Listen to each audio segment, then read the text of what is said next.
하나님, 나를 왜 이렇게 만들었어요? 이렇게 하지 마세요. 오늘의 말씀 제목입니다. 이사야 45장 9절에서 10절 읽어주세요. 질그릇 조각 중 한 조각 같은 자가 자기를 지으신 이와 더불어 다툴진대 화 있을진저 진흙이 토기장이에게 너는 무엇을 만드느냐 또는 내가 만든 것이 그는 손이 없다 말할 수 있겠느냐. 아버지에게는 무엇을 낳았소 하고 묻고 어머니에게는 무엇을 낳았고 해산의 수고를 하였소 하고 묻는 자는 화 있을진저. 아멘. 아멘. 지금 사순절 시간입니다. 주님께서는 십자가에서 돌아가시고 아직 부활의 승리, 부활절 때 부활의 승리를 이기실 건데 지금은 사순의 기간이에요. 그래서 십자가에서 죽으시는 그 기간에 해당이 된다고 보시면 됩니다. 그래서 결국은 주님께서는 그 부활하셔서 어둠의 세력들을 이기셨습니다. 그래서 정말 주님께 감사드립니다.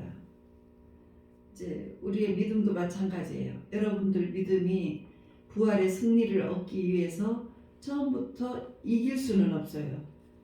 깨트려져야 됩니다. 뭐가 깨트려져요? 못된 성질들, 이런 모든 것들, 내 자아, 이런 것들이 깨트려져야 돼요. 근데 그것이 깨트려지지 않고 이 세상을 볼 때 이 세상은 참으로 불공평하다는 생각을 많이 하죠.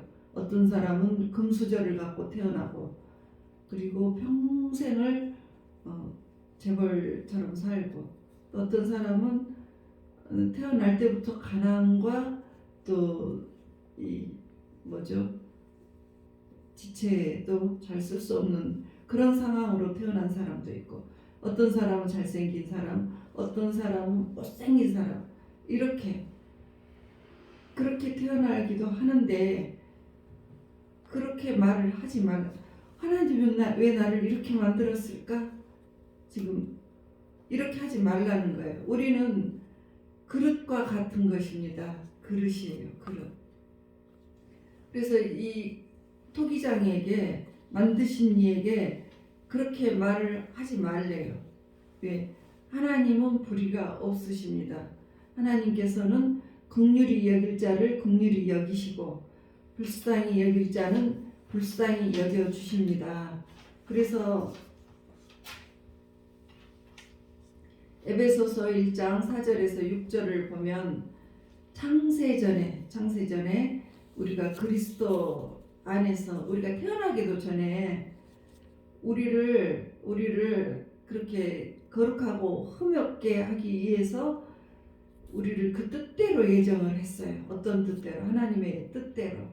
그래서 자기의 아들들이 되게 하신 사람들은 지금 이 자리에 모이시고 또 이 말씀을 듣는 사람들이세요. 근데 왜 택했는지 모르지만 하나님께서는 우리를 택하셨어요. 그리고 그것은 하나님께서 사랑하시는 자 안에서 그냥 우리에게 거저 주시는 거예요. 그래서 그 은혜의 영광을 찬송하게 하려고, 이렇게 주신 영광을 정말 주님 너무너무 감사하시다, 이렇게 하게 하시려고 우리를 택하신 거예요. 그래서 이제 토기장이의 손에서 예레미야 18장 4절에서 6절까지 보면 주님은 토기장이의 비유를 여러 번 하셨어요. 진흙으로 만든 그릇이 토기장의 손에서 툭 터졌습니다. 여기 이렇게 그릇 만드시는 사람한테 가보면 이렇게 만들다가 행체가 분명히 나온 것 같은데 던져버립니다. 그것으로 자기의 의견에 좋은 대로 다른 그릇을 만드는 것이에요. 그래서 하나님께서 이렇게 예레미야에게 말씀하십니다. 예레미야야, 너 지금 그 토기장의 집에 가봐봐. 그가 어떻게 하고 있는지를 보라.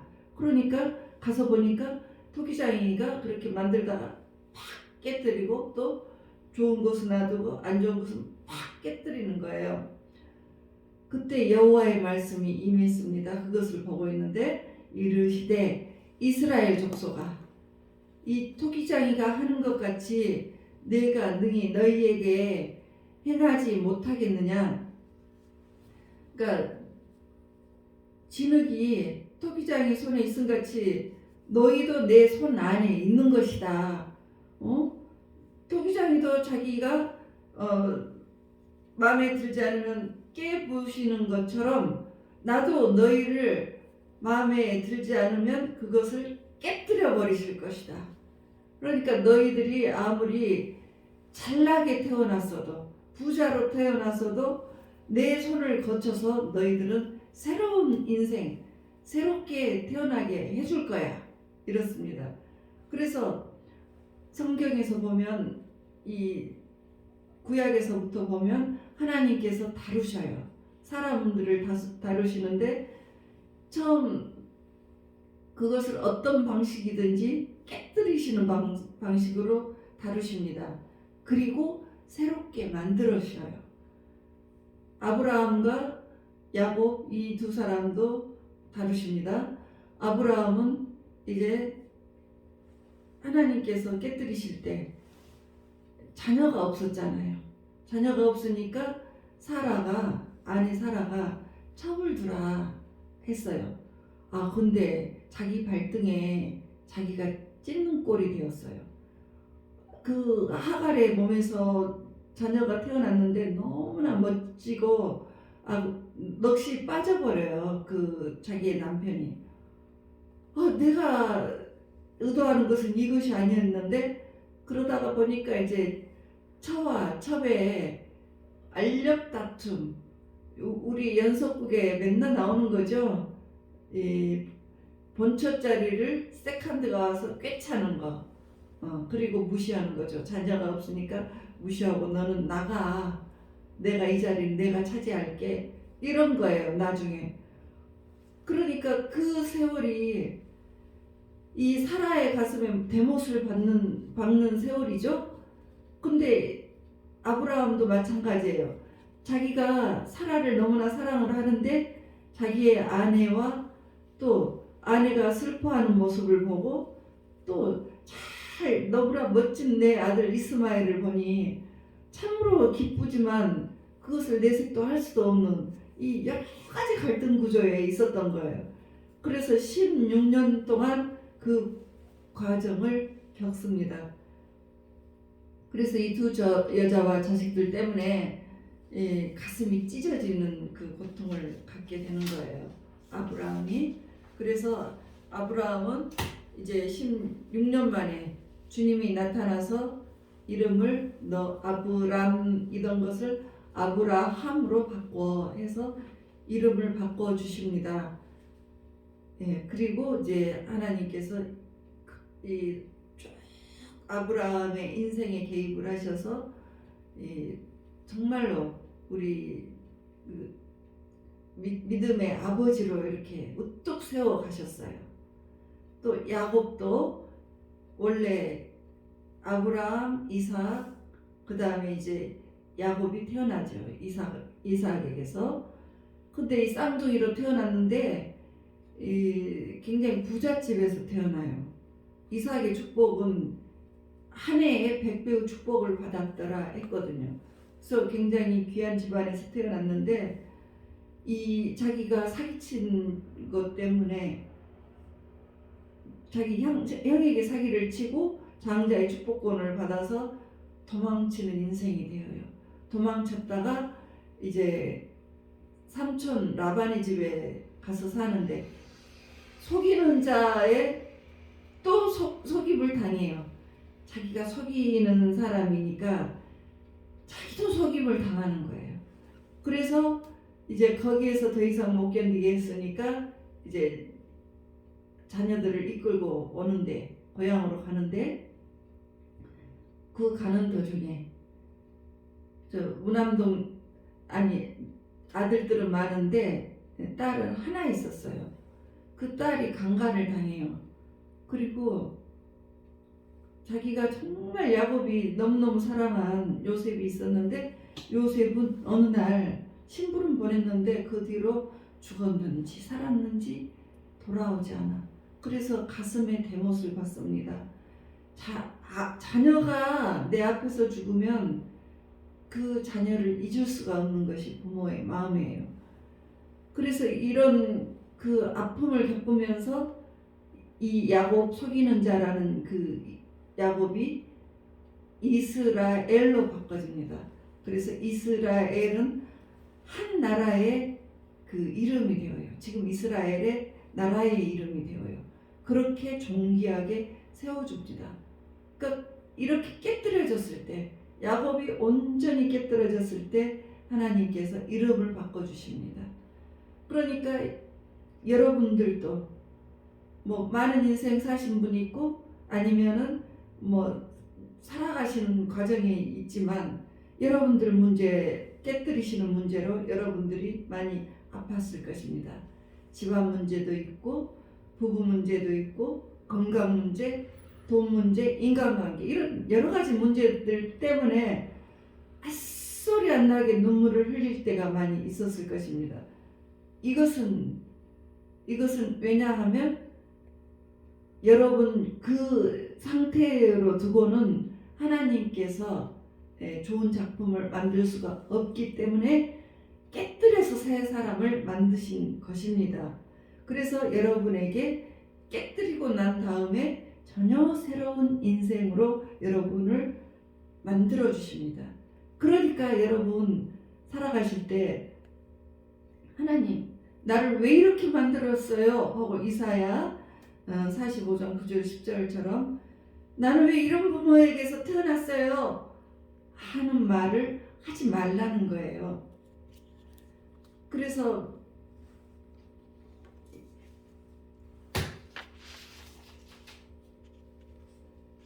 이제 우리는 그러한 생각 때문에 그런 불평 불만으로 막 하나님에게 불평을 합니다.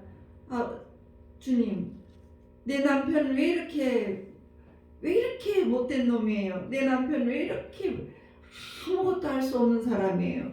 내 남편은 왜 이렇게 속이는 사람이에요? 하고 그런 말도 하지 말라는 거죠.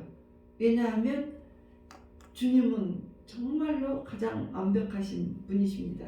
그래서 내 인생 빚어가시는 분도 그 주님이신데 내 삶 가운데 결국에는 놀라운 간증의 작품을 주시려고 그와 같은 상황들을 겪게 되는 것이에요.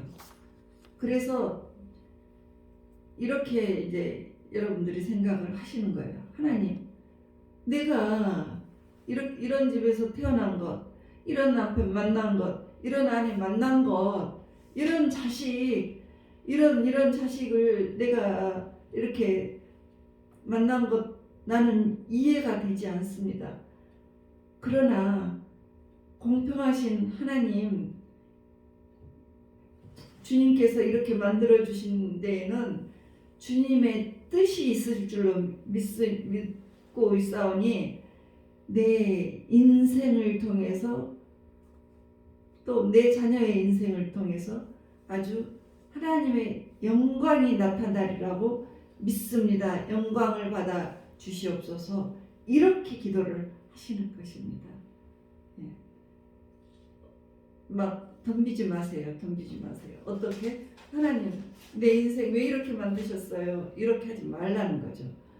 그래서 여러분들이 그렇게 되면 여러분들이 집안에 문제가 많아서 그 집안이 깨어진 집안이건 아니면 행복하게 지내던 집안이건 하나님은 위대하시기 때문에 어떤 형편이 있다고 해도 결국은 여러분들을 멋지게 만들어 주실 줄 믿습니다. 그래서 고린도후서 4장 7절에서 11절까지 쭉 이제 읽어가겠습니다. 우리가 이 보배를 질그릇에 가졌어요. 그래서 심히 큰 능력은 하나님께 있고 우리에게 있지 않다는 것을 알게 하려는 것이에요. 나는 질그릇이고 하나님은 우리를 빚으신 아티스트죠. 그래서 이 질그릇이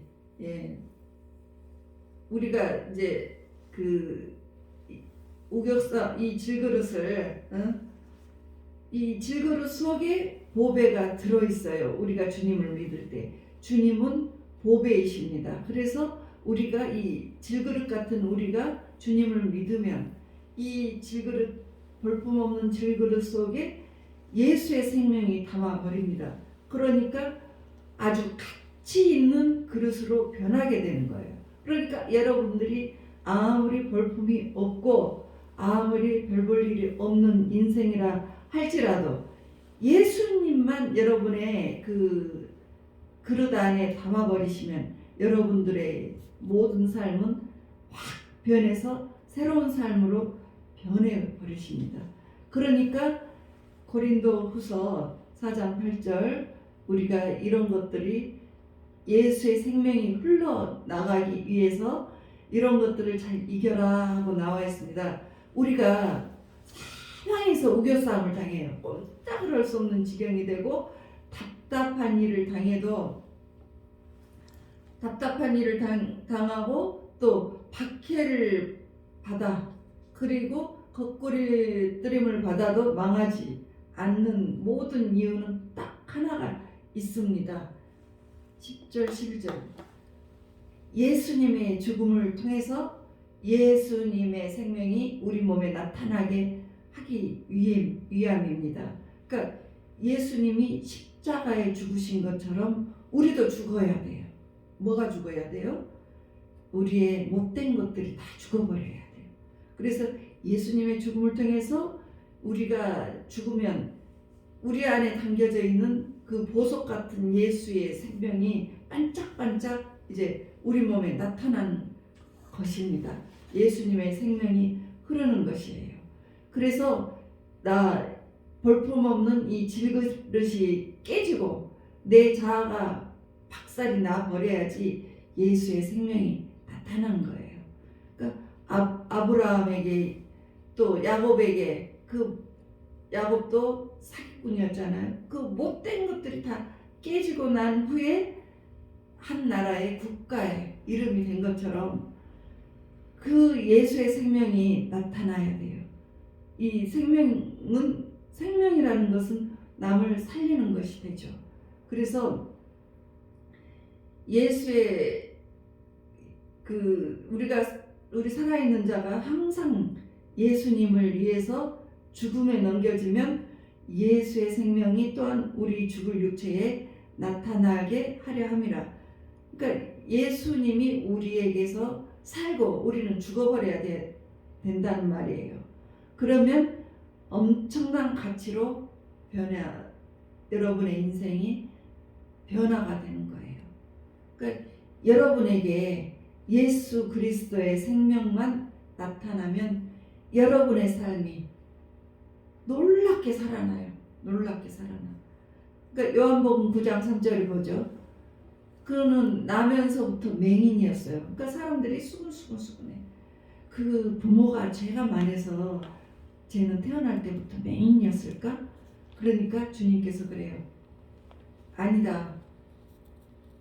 이거는 하나님의 그 하시는 일을 하나님이 얼마나 영광스러우신 분이라는 것을 알게 하기 위해서 그는 맹인이 되었다. 그래서 예수님께서 가서 맹인의 눈을 딱 손에 대고 낫게 해주십니다.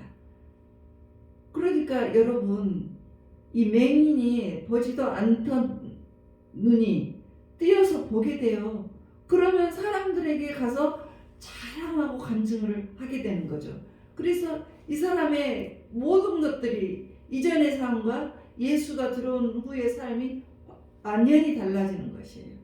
그래서 간증으로 주님을 간증하고 높이고 다니는 걸로 이 사람은 갈 수밖에 없는 거예요.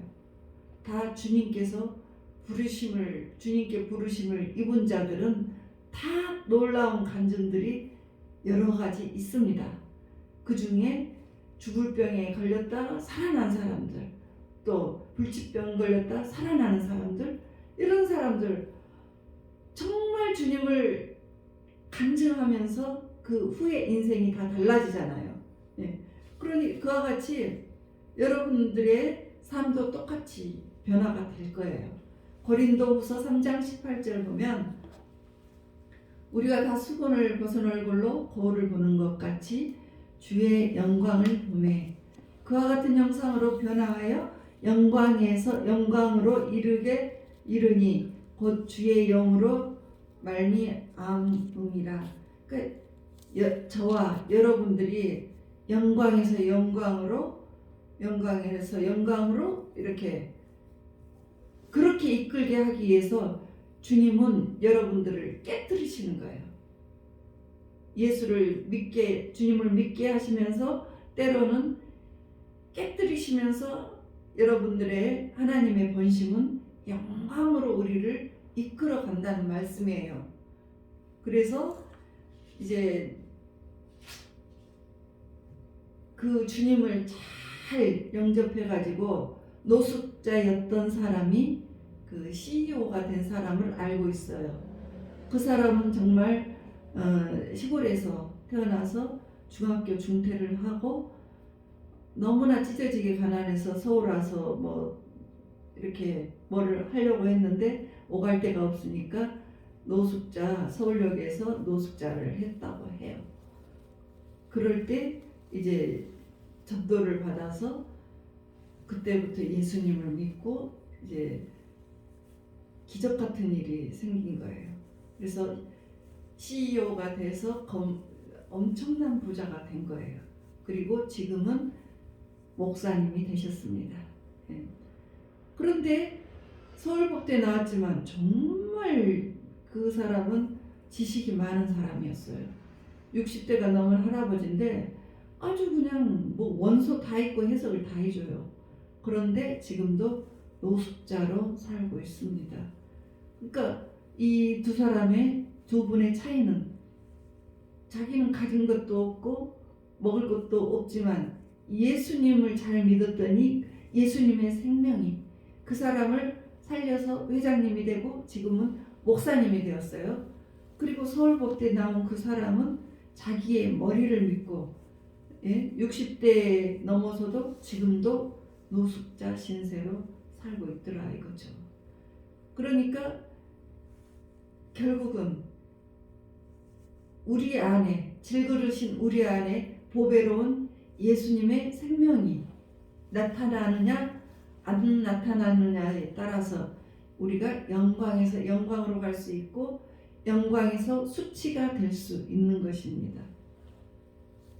그래서 이제 여러분 안에 계신 성령님이 내 안에 있는 그릇에 항상 깨끗하고 거룩하게 살라고 사도 바울이 말을 했습니다. 디모데후서 2장 20절에서 22절 보면 큰 집에는 금그릇, 은그릇, 또 나무 그릇, 질그릇 있어가지고 귀한 그릇도 있고 천하게 쓰는 그릇도 있는데 이런 누구든지 이런 것에서 이런 좋은 그릇, 나쁜 천한 그릇에서 자기를 깨끗하게 하면 그릇이 깨끗하게 되면 귀히 쓰는 그릇이 되어 거룩하고 주인의 쓰임에 합당하여 모든 선한 일에 준비함이 되리라. 그러니까 여러분들의 태어난 태생이 명문 집안이건 천한 집안이건 가난한 집안이건 인류 대학이건 또는 대학을 못 나왔건 중퇴도 했건 하나님 안에 다양한 그릇들이에요. 우리는 그렇지만 이 모든 그릇들이 귀하게 쓰임을 받으려면 우리가 그 어떤 그릇이든지 다 귀하게 쓰임을 받을 수가 있어요. 금그릇만 귀한 것이 아니에요. 깨끗해야 되는데 어떻게 해서 깨끗하게 됩니까? 예수의 보혈이 나를 깨끗하게 해줍니다. 그러니까 예수의 보혈이 깨끗하게 해주니까 나를 깨끗하게 씻어내요. 내가 어떤 사람이 되었든지 나를 깨끗하게 씻어내세요. 그리고 하나님께 덤비지 마세요. 하나님 나를 왜 이렇게 가난한 집에서 태어나게 해주시고 나를 왜 이렇게 멍청하게 태어나게 해주셨어요? 왜 이렇게 나를 이따위로 만드셨어요? 왜 이렇게 나는 못생기게 태어났어요? 이렇게 하지 말라는 것입니다. 그러니까 이해는 안 되지만 하나님께서 나를 만드신 귀한 뜻이 있으니까 나를 깨끗하게 정결하게 하겠습니다. 그리고 내 인생을 주님께 맡깁니다. 주님께서 내 그릇의 보배가 되어 주셔서 최고의 토기장이신 주님께서 내 인생을 새롭게 빚어주세요.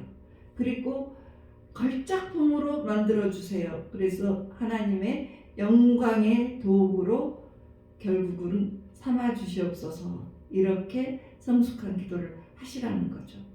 그래서 예수의 생명 우리가 꼭 우리의 그릇 안에 여러분들의 마음 안에 간직하고 그것에 의지해서 예수 보혈로 깨끗하게 한 다음에 승리하시는 여러분이 되시기를 주 예수 그리스도 이름으로 축복합니다.